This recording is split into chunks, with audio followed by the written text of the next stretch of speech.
C'est un témoignage bouleversant que nous vous proposons, celui des parents de Philippine. Souvenez-vous, son histoire est terrible. Le 21 septembre 2024, le corps sans vie de l'étudiante de 19 ans a été retrouvé dans le bois de Boulogne. Son meurtrier présumé est un ressortissant marocain sous OQTF et déjà condamné pour viol. Le récit est signé Émilie Dubois.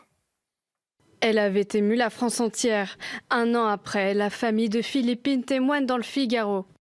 Cet article est aussi pour remercier tous ces gens qui ont été bouleversés et choqués par ce qu'il s'est passé. La mère de Philippine évoque sa peine et sa détresse. Je n'ai pas avancé d'un pouce depuis un an, je suis à moitié morte. Philippine avait été tuée par un OQTF condamné pour viol en 2019.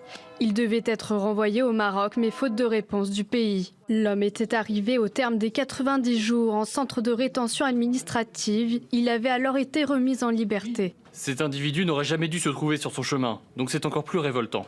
La loi Marlex, qui permettait l'allongement de la durée maximale de rétention pour les étrangers jugés dangereux, a été censurée par le Conseil constitutionnel début août.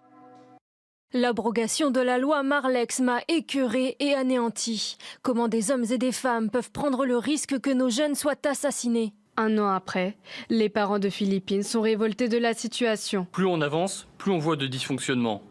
Et quand on en parle les yeux dans les yeux, ce n'est jamais la faute de personne. Ceux qui ont failli à leur fonction n'ont pas eu un mot pour Philippine. Aucun n'a envoyé une gerbe sur sa tombe.